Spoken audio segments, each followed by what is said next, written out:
ಜೀವನದಲ್ಲಿ ಅರ್ಧದಷ್ಟು ಸಂಸಾರಗಳು ಹಾಳಾಗೋದು ಈ 4 ಕಾರಣಗಳಿಂದ. ಅದ್ಯಾವಪ್ಪ ಕಾರಣಗಳು ಅಂತಂದರೆ, ಮೊದಲನೇದು ಕಂಪ್ಯಾರಿಸನ್. ಬೇರೆಯವ್ರನ್ನ ಹೋಲಿಸ್ಕೊಂಡು ಅವ್ರು ಹೆಂಗಿದ್ದಾರೆ, ನಾವಿನ್ನೂ ಹಿಂಗಿದ್ದೀವಿ, ಅಥವಾ ಈ ಸೋಷಲ್ ಮೀಡ್ಯಾದಲ್ಲಿ ಸ್ವಲ್ಪ ಡಾಂಬಿಕವಾಗಿ ತೋರಿಸ್ಕೊಳ್ತಾ ಇರ್ತಾರೆ, ಅಥವಾ ಆಡಂಬರವಾಗಿ ತೋರಿಸ್ಕೊಳ್ತಾ ಇರ್ತಾರೆ. ಇಲ್ಲ, ಅವ್ರದ್ದು ಎಲ್ಲನೂ ನಿಜ ಆಗಿರಲ್ಲ ಸೋಷಲ್ ಮೀಡ್ಯಾದಲ್ಲಿ ಇರುವಂಥದ್ದು. ಅದನ್ನು ನೋಡಿ ನಾವು ಅದನ್ನು ಅಡಾಪ್ಟ್ ಮಾಡ್ಕೊಳ್ಳೋದ್ರಿಂದ ಆಗಿರ್ಬೋದು, ಅಥವಾ ನಮ್ಮ ಜೀವನಕ್ಕೆ ಅದನ್ನು ಹೋಲಿಸ್ಕೊಳ್ಳೋದ್ರಿಂದ ಆಗಿರ್ಬೋದು, ಅರ್ಧದಷ್ಟು ಜೀವನಗಳು ಹಾಳಾಗ್ತಾ ಇದ್ದಾವೆ. ಹೌದಲ್ರಿ? ಏಕೆಂದರೆ ಅವರ ಮನೆ ಪರಿಸ್ಥಿತಿ ಅಥವಾ ಅವರ ಸ್ಥಿತಿಗತಿಗಳು ಬೇರೆ ಇರ್ಬೋದು, ನಮ್ಮ ಸ್ಥಿತಿಗತಿಗಳು ಬೇರೆ ಇರ್ಬೋದು. ಹಾಗಾಗಿ ಯಾರ ಜೊತೆಗೂ ನಾವು ಕಂಪ್ಯಾರಿಸನ್ ಮಾಡೋದು ಬೇಡ. ನಮ್ಮಲ್ಲಿ ಪ್ರತಿ ಮನುಷ್ಯನಿಗೂ ಒಂದು ವಿಶೇಷತೆಯನ್ನು ಕೊಟ್ಟಿರ್ತಾನೆ ದೇವರು. ನಾವು ಅದನ್ನು ಐಡೆಂಟಿಫೈ ಮಾಡಿ ಅದನ್ನು ನಾವು ಬೆಳೆಸಬೇಕೇ ವಿನಃ ಬೇರೆಯವರೊಡನೆ ನಾವು ಕಂಪ್ಯಾರಿಸನ್ ಮಾಡಬಾರ್ದು. ಮತ್ತು 2ನೇ ಕಾರಣ ಏನಿರ್ಬೋದು, ಕಮ್ಯುನಿಕೇಷನ್, ಮಾತಾಡೋದು.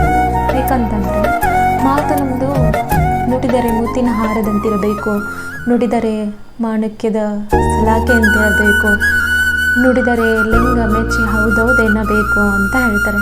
ಅಂದರೆ ನಮ್ಮ ಮಾತಿಂದ ಜಗಳನೂ ಆಗ್ತವೆ, ಮಾತಿಂದ ಒಬ್ಬರ ಜೊತೆ ನಾವು ಸಂಬಂಧನೂ ಬೆಳೆಸ್ಬೋದು, ಅಥವಾ ಮಾತಿಂದ ಒಳ್ಳೆ ಬಾಂಧವ್ಯವನ್ನು ಕಟ್ಕೊಳ್ಬೋದು, ಅಥವಾ ಬೇರೆಯವರದು ಮಾತಿಂದ ನಾವು ತಲೆ ಕೆಡಿಸ್ಕೊಳ್ಬಾರ್ದು. ಯಾವುದೇ ಈ ರೀತಿ ಮಾಡೋದ್ರಿಂದ ಕೆಲವೊಂದಿಷ್ಟು ಸಮಸ್ಯೆಗಳು ಹುಟ್ಕೊಳ್ಳೋದೇ ಮಾತಿಂದ. ಅಂದರೆ ನಾವು ಮಾತಾಡುವಂಥ ಮಾತಿಂದಲೇ ಎಷ್ಟೊಂದು ಸಮಸ್ಯೆಗಳು ಬರುತ್ತವೆ. ಹಾಗಾಗಿ ಅದರಿಂದ ನಾವು ತುಂಬ ಕೇರ್ಫುಲ್ ಆಗಿರಬೇಕು ಅಂತ ಹೇಳ್ತೀನಿ.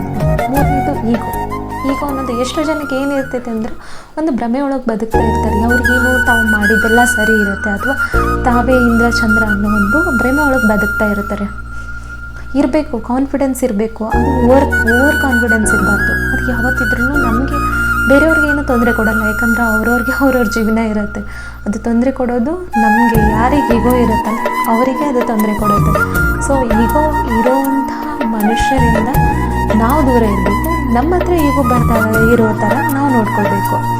ನೆಕ್ಸ್ಟು ಲಾಸ್ಟ್ನೇದು, ಇದು ಭಾಳ ಇಂಪಾರ್ಟೆಂಟ್ ರೀ. ಯಾಕಂತಂದರೆ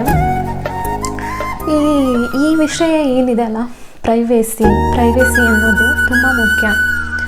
ಪ್ರೈವೇಸಿ ಅಂತಂದರೆ ಏನು ರೀ? ಪ್ರೈವೇಟಾಗಿ ಎಲ್ಲ ನಮ್ಮ ವಿಷಯಗಳು ಪ್ರೈವೇಟಾಗಿ ಇಡೋದಾ? ಅಫ್ಕೋರ್ಸ್. ಯಾಕಂತಂದರೆ ಈಗ ನಮ್ಮ ಮನೆಯಲ್ಲೇ ಆಗ್ತಾ ಇರೋವಂಥ ಮಾತುಕತೆಗಳಾಗಿರ್ಬೋದು, ನಮ್ಮ ಮುಂದಿನ ನಡೆ ಆಗಿರ್ಬೋದು, ಅಥವಾ ನಮ್ಮ ಆಲೋಚನೆಗಳಾಗಿರ್ಬೋದು, ಅಥವಾ ನಮ್ಮ ಗುರಿಗಳಾಗಿರ್ಬೋದು, ನಾವು ಎಷ್ಟು ಅದನ್ನು ಹೇಳ್ತಾ ಹೋಗ್ತೀವಲ್ಲ ಅಷ್ಟು ನಾವು ಹಿಂದೆ ಹೋಗ್ತೀವಿ. ಯಾಕಂತಂದರೆ ಇಲ್ಲಿ ಯಾರೂ ಇನ್ನೊಬ್ಬರು ಒಳಿತನ್ನು ಬಯಸುವಂಥವ್ರಿಲ್ಲ. ಎಲ್ಲರೂ ಕೂಡ ಅವರವರ ಸ್ವಾರ್ಥಕ್ಕೆ ಬದುಕನ್ನು ನಡೆಸುವಂಥವ್ರಾಗಿದ್ದಾರೆ. ಬೇರೆದವ್ರು ಏನಾದರೂ ಪರವಾಗಿಲ್ಲ, ಅವರು ಚೆನ್ನಾಗಿರಬೇಕು ಅಂತ. ಹಾಗೆ ನಮ್ಮ ಮನೆ ವಿಷಯಗಳನ್ನ, ಅದು ಒಳ್ಳೇದಿರ್ಬೋದು ಕೆಟ್ಟದಿರ್ಬೋದು, ನಾವು ಇತರರೊಡನೆ ಒಂದು ಬಾಂಧವ್ಯ ಇಟ್ಕೊಂಡು ಒಳ್ಳೆಯ ಉದ್ದೇಶದಿಂದ ಶೇರ್ ಮಾಡಿರ್ತೀವಿ. ಅದು ಇನ್ನೇನೋ ಆಗಿ ಅವರಿಗೆ ಯಾವ ಥರ ಬೇಕೋ ಅದನ್ನು ಆ ಥರ ಬಳಸ್ಕೊಳ್ತಾರೆ. ಸೊ ಅದಕ್ಕಾಗಿ ನಮ್ಮ ಮನೆಯ ವಿಷಯಗಳನ್ನು ನಾವು ನಮ್ಮ ಮನೆಯಲ್ಲೇ ಇಟ್ಕೊಳ್ಳೋದ್ರಿಂದ ನಮ್ಮ ಎಷ್ಟೋ ಒಂದು ಜೀವನದ ಅರ್ಧಕ್ಕರ್ಧ ಸಂಬಂಧಗಳನ್ನು ನಾವು ಉಳಿಸ್ಕೋಬೋದು, ಜೀವನ ಹಾಳಾಗೋದನ್ನು ತಡೆಗಟ್ಬೋದು. ಇದು ನನ್ನ ಒಂದು ಪರಿಕಲ್ಪನೆಗೆ ಅಥವಾ ನನ್ನ ಯೋಚನಾ ಮಟ್ಟಕ್ಕೆ ತಿಳಿದಷ್ಟು ನಾನು ಹೇಳಿದ್ದೀನಿ. ಮತ್ತೆ ಭೇಟಿಯಾಗೋಣ ಮುಂದಿನ ವಿಡಿಯೋದಲ್ಲಿ ಮತ್ತೊಂದು ಮನದಾಳದ ಮಾತಿನೊಂದಿಗೆ. ನಮಸ್ಕಾರ.